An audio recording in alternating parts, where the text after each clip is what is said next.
Thank you. Chris Rugaber at Associated Press. Well, since the last meeting, the auto workers' strike has finished. Oil prices have leveled off. And yet, on the other hand, you have the outbreak of war between Israel and Hamas. How do you see all those factors taken together affecting the economy going forward?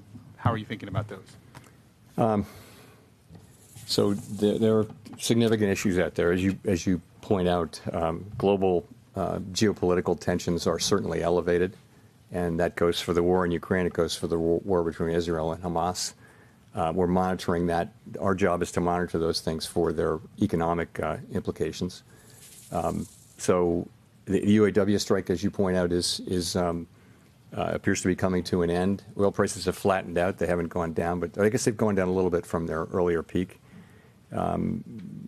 Another one is the possibility of government shutdown. We don't know about that one. So there's plenty of risk out there.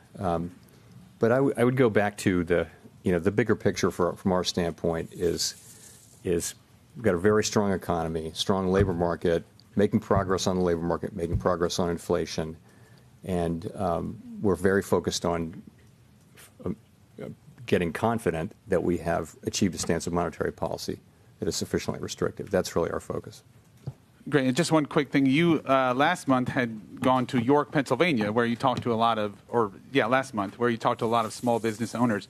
Just curious, what sentiments did you hear from them, or what did you picked up on, and was there anything that surprised you the most in terms of what they talked about?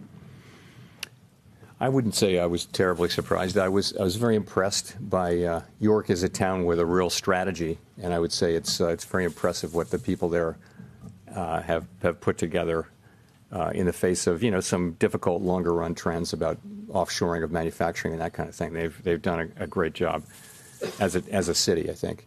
What you hear is consistent there, which is people are really suffering under high inflation. You were there. We talked to some people who, were feeling that in their businesses, and other people who were feeling it in their home lives as well. It's painful for people, particularly people who don't have a lot of extra financial resources, who are spending most of their income on the essentials of life. So we know that wasn't new, but that did come through very clearly in the conversations we had in New York. And I walked away from that even, just thinking that we really the best thing we can do for the U.S. is to restore price stability. Fully restore price stability and not fail in that task, and do it as quickly as possible, but also with the least damage we can.